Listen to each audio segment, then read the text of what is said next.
Imagina o seguinte cenário, tipo acordar bem cedo, sentar na mesa de estudos com aquele material todo focado no nível médio. Uhum. Aquele material que já vem sendo grifado, revisado e devorado há meses. Até anos, né? Exatamente.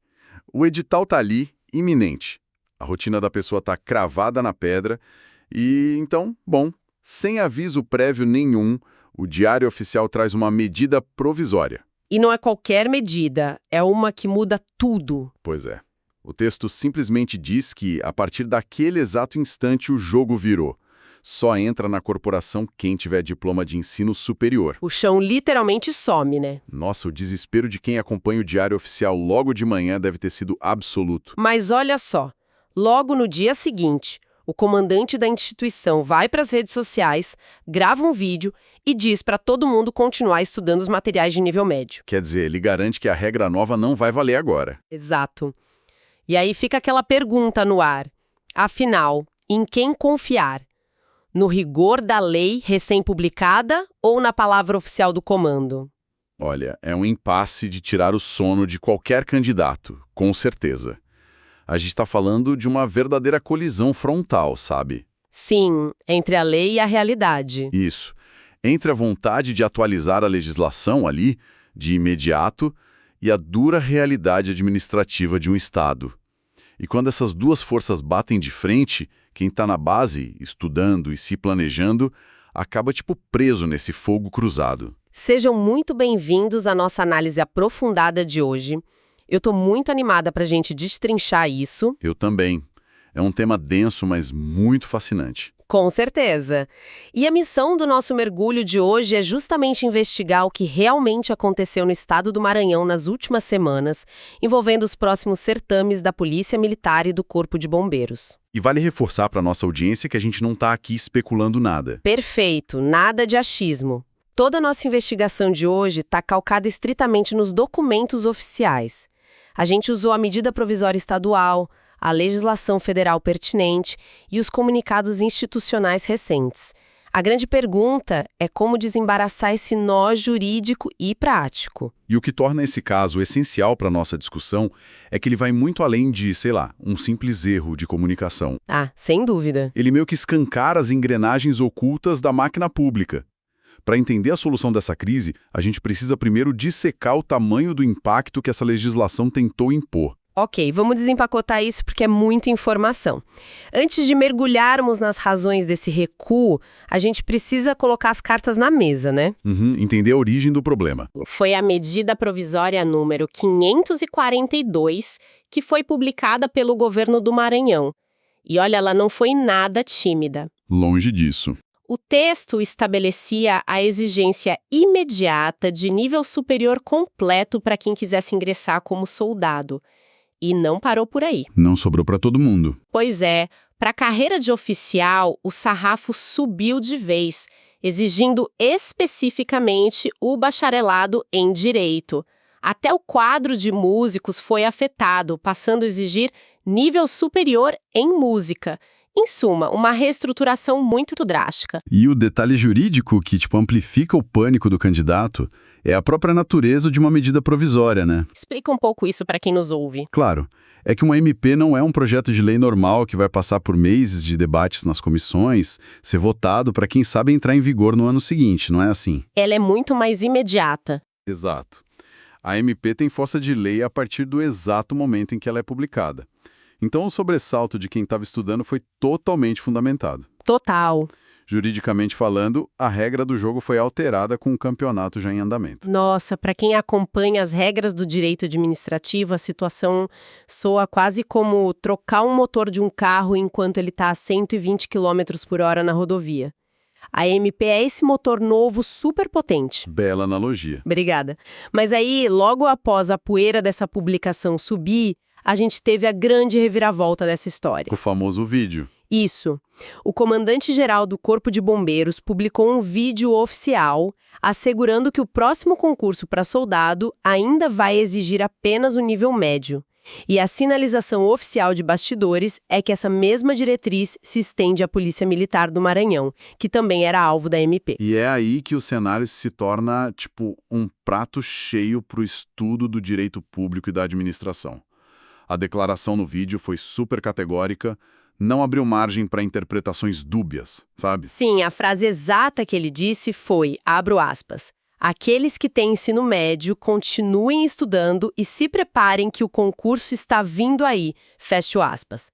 Obviamente, isso devolveu a respiração para milhares de pessoas. Ah, com certeza. O pessoal deve ter soltado um suspiro de alívio gigante. Mas, ao mesmo tempo, gera um nó lógico tremendo. Qualquer um que estuda a pirâmide das leis sabe que a palavra de um comandante, por mais autoridade que ele tenha ali dentro da corporação, não tem o poder de anular uma medida provisória estadual vigente. De jeito nenhum. A MP está acima dele na hierarquia. Exato. Então, se não é uma quebra de hierarquia legal, como é que um vídeo de internet pode bater de frente com a medida provisória? Só nos resta pensar na barreira do orçamento. Olha, o que é fascinante aqui é que você tocou exatamente na espinha dorsal do problema administrativo brasileiro. Não é uma questão de quem manda mais politicamente ou militarmente. É a velha questão do dinheiro. Precisamente. É a muralha de concreto chamada planejamento financeiro.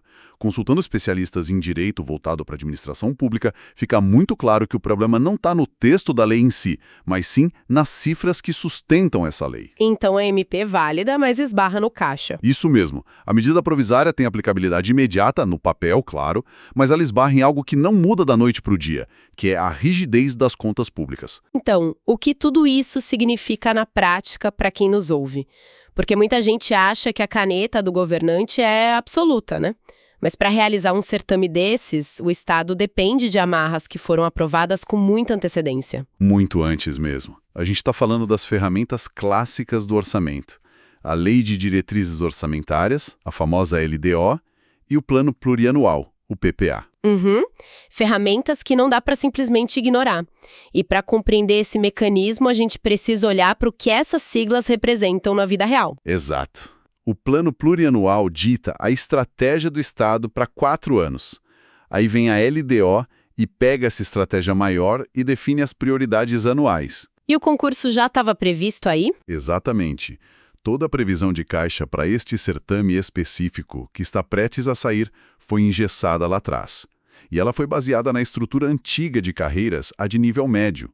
Quando se exige ensino superior, ocorre um efeito dominó absurdo. Ou seja, não é apenas um título diferente no diploma que o candidato vai apresentar no dia da posse. Muda a grana. Muda tudo.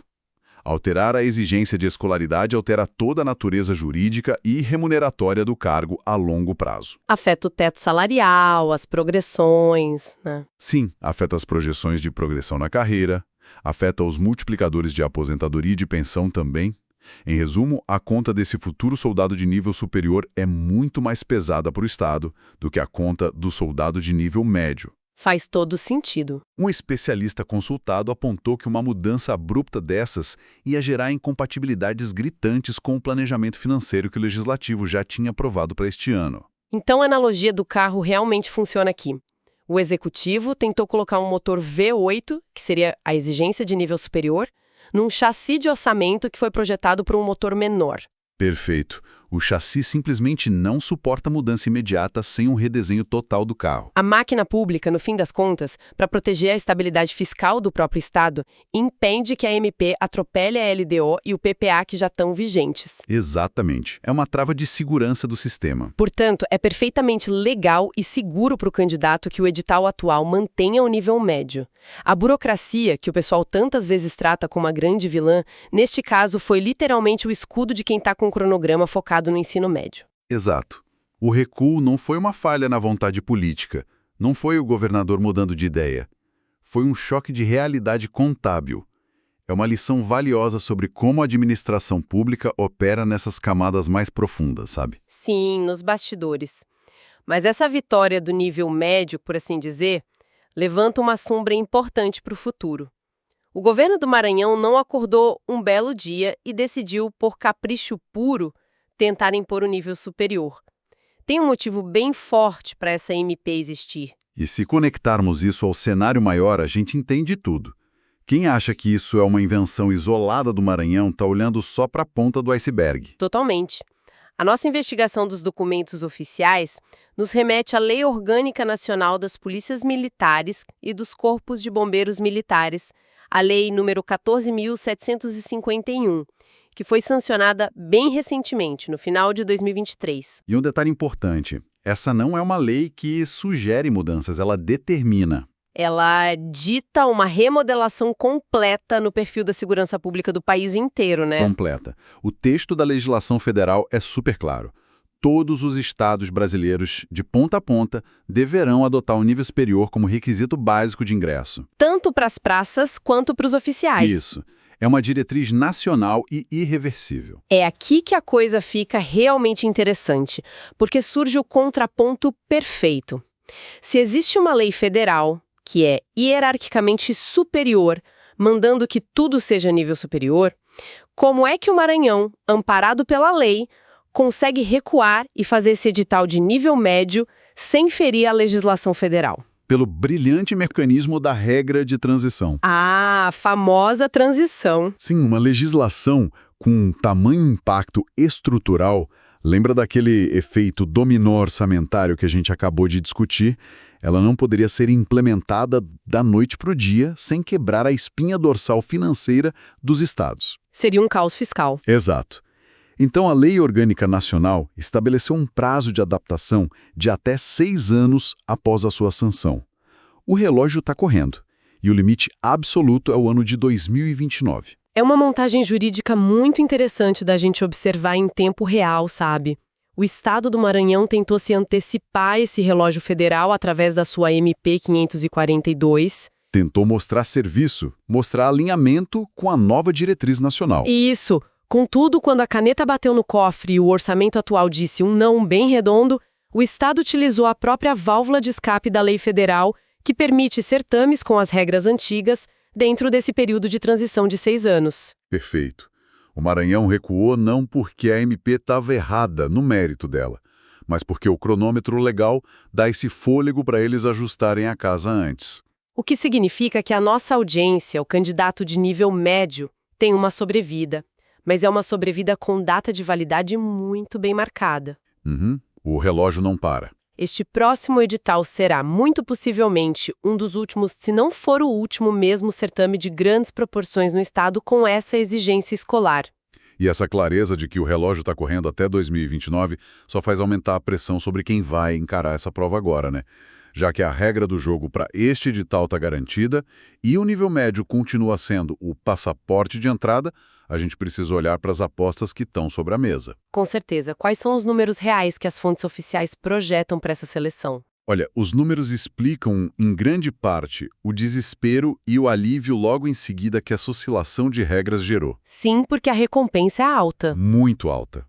De acordo com as previsões divulgadas, a expectativa para a Polícia Militar do Maranhão é de que o edital oferte mais de 1.000 vagas apenas para o cargo de soldado. A previsão inicial de publicação é para o final de abril, embora os trâmites com a nova banca organizadora ainda estejam naqueles ajustes finais, sabe? 1.000 vagas em uma única instituição é um volume massivo de contratações, mas o que realmente fixa o olhar de quem estuda são as cifras de remuneração.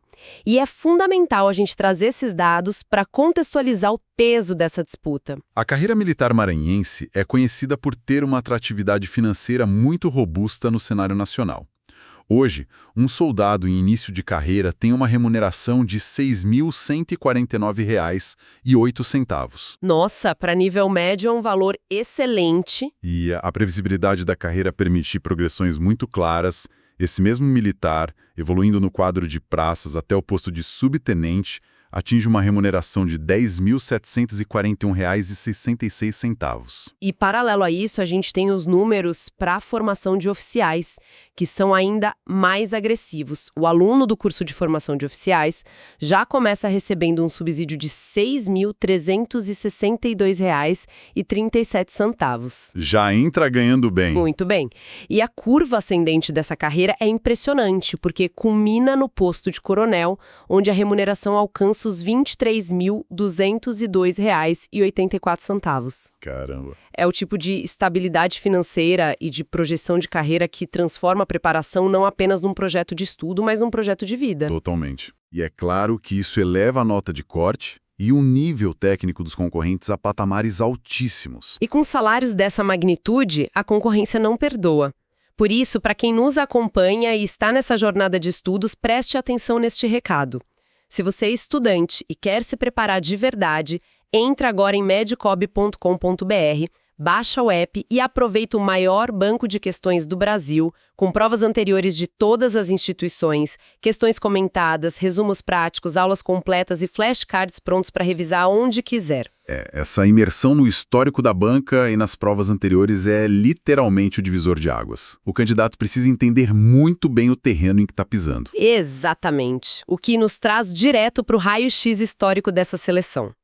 Quem vai para o campo de batalha no final de abril não pode se dar ao luxo de ignorar os precedentes. De jeito nenhum. Os dados oficiais da última seleção da PM maranhense, que foi realizada lá em 2017, desenham um cenário que é assustadoramente competitivo. É verdade. Naquela época, sob a batuta da banca organizadora do último certame, foram ofertadas 1.171 vagas para soldados. Que é um número quase idêntico ao que a gente espera agora. Sim, muito parecido. E o volume de candidaturas daquela edição é o que deve acender o sinal de alerta máximo para quem está focado agora. Para aquelas 1.000 e poucas vagas, a gente teve o registro impressionante de 101.095 inscritos. 101 mil. É um número difícil até da gente visualizar mentalmente. Mais de 100 mil pessoas. É o equivalente a superlotar o Maracanã e ainda deixar dezenas de milhares de pessoas do lado de fora do estádio. É muita gente brigando pelo mesmo espaço. Colocando ele na ponta do lápis, é uma proporção de dezenas de candidatos altamente capacitados brigando palmo a palmo por uma única vaga. E assim isso levanta uma questão importante, né? Qual? Num universo de 100 mil inscritos, o certame deixa de ser apenas uma prova de múltipla escolha e passa a ser uma máquina de moer resistências. Como é que as instituições conseguem filtrar o candidato ideal no meio dessa multidão toda? Pois é, isso toca no ponto mais crítico da preparação, que muita gente trata como detalhe, mas que é o verdadeiro filtro da corporação. Exato. Passar num concurso dessa natureza é como correr uma maratona, só que com várias linhas de chegada sucessivas. A prova objetiva é só a porta de entrada. É só o começo. É o momento em que a banca corta o volume bruto. E mesmo nessa fase teórica, o nível de exigência já não é nada trivial. Sim. Vamos detalhar o esqueleto dessa prova objetiva de 2017. O núcleo base trouxe aquele clássico: língua portuguesa, raciocínio lógico e quantitativo, noções de informática e a vital legislação institucional. Para quem já estuda para a área de segurança, isso aí é o pão com manteiga diário, né? É, o feijão com arroz. Mas o grande gargalo de reprovação para quem vem de fora do estado ou para quem acaba subestimando o edital local está nos conhecimentos específicos regionalizados. Ah, isso derruba muita gente boa. Derruba mesmo. O exame pesou muito a mão, não só na história e geografia do Brasil, mas exigiu um aprofundamento rigoroso em história do Maranhão e geografia do Maranhão. O que tem uma lógica operacional impecável se a gente parar para pensar. O Estado não quer importar um policial que simplesmente desconhece a formação territorial, a densidade cultural e as complexidades socioeconômicas da região que ele vai patrulhar e defender todo dia. Faz sentido.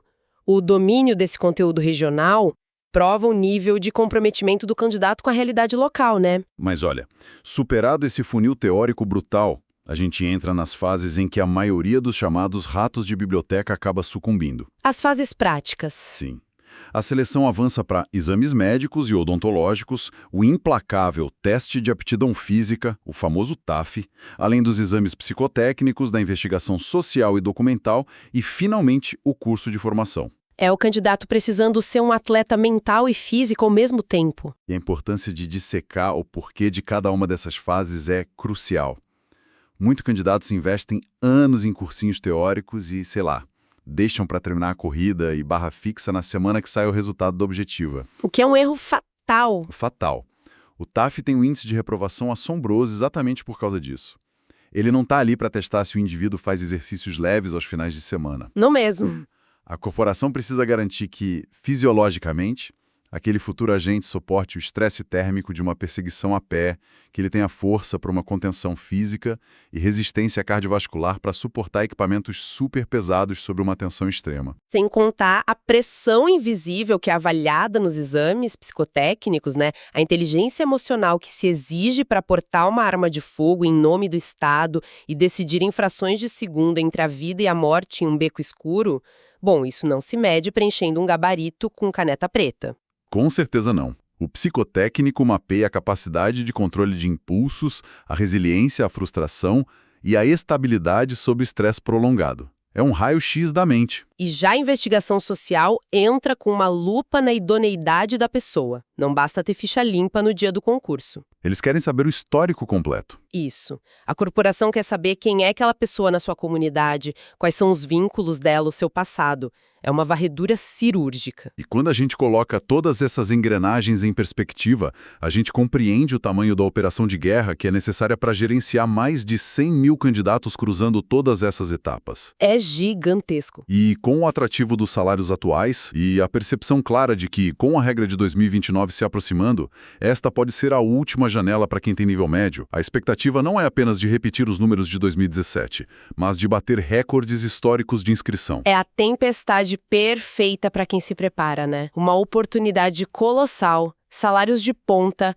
e um edital que foi moldado em um ambiente de transição jurídica totalmente inédita. Uma transição que a gente está vendo acontecer agora. Sim. E para sintetizarmos a nossa investigação de hoje e garantirmos que a espinha dorsal de tudo isso fique super clara para a nossa audiência, a turbulência entre o governo e o comando não foi um erro amador. Muito pelo contrário. Foi um retrato cristalino de como o Brasil institucional funciona na prática. Exato. A medida provisória existiu e tentou antecipar a inevitável transição para o nível superior. Mas os mecanismos de proteção do Estado, ou seja, o planejamento engessado das leis orçamentárias, acabaram freando essa mudança imediata, salvando, pelo menos por agora, o edital do nível médio. Mas, contudo, a contagem regressiva da lei nacional já foi acionada. O ano de 2029, logo, vai estar batendo a porta e as polícias do Brasil nunca mais vão ser as mesmas. É um marco divisório na nossa história institucional, sem dúvida nenhuma. Isso deixa um espaço profundo para a reflexão da nossa audiência, não apenas sobre leis e editais, mas sobre a própria engrenagem da nossa sociedade. Ao longo de toda esta análise, a gente focou bastante nas batalhas orçamentárias e nas estatísticas de aprovação, que são os dados frios. As métricas. Mas vale muito a pena refletir sobre o aspecto humano que nasce dessas páginas do Diário Oficial. Como assim? Bom, com a exigência do nível superior se consolidando como a regra absoluta em todo o país nos próximos anos, como essa mudança radical no perfil educacional vai reescrever a abordagem nas ruas? Olha, esse é um ponto excelente. É instigante pensar em como uma força de segurança que vai ser inteiramente composta por policiais com formação universitária, trazendo na bagagem conhecimentos de diferentes áreas acadêmicas, poderá transformar a mediação de conflitos, sabe? O distanciamento da força bruta em favor da inteligência policial e a relação diária com a comunidade ao longo da próxima década. Sem dúvida, essa é a grande transformação silenciosa que está em curso agora. A gente não está discutindo apenas a mudança no cabeçalho de um edital de concurso. Não mesmo, é muito maior que isso. A gente está testemunhando a reconfiguração de quem vai exercer a autoridade do Estado na porta das nossas casas. As corporações vão passar por um filtro intelectual e analítico que vai mudar para sempre a sociologia do policiamento brasileiro. Fica essa importante semente para a reflexão de quem nos ouve. Essa foi a nossa investigação profunda de hoje. Um mergulho denso, mas muito necessário. Sim, um mergulho nos documentos oficiais, nas leis orçamentárias e nas entrelinhas de uma decisão administrativa que parecia caótica no início, mas que acabou revelando os complexos bastidores da máquina estatal e do futuro da segurança pública. Foi excelente podermos destrinchar todos esses fatos e iluminar o caminho em meio a tanta desinformação que rola por aí. Com certeza. O recado prático para quem está na trincheira agora é manter a constância, aliar o estudo mental rígido ao preparo físico absoluto e aproveitar essa janela histórica do nível médio com força total. Estudem e treinem o físico, pessoal. O TAF não perdoa. Exatamente. Agradecemos demais pela excelente companhia de quem nos ouve, pela curiosidade e por mergulharem nessas análises tão densas conosco. Continuem atentos, continuem questionando as engrenagens por trás das notícias e nós nos encontremos na nossa próxima investigação.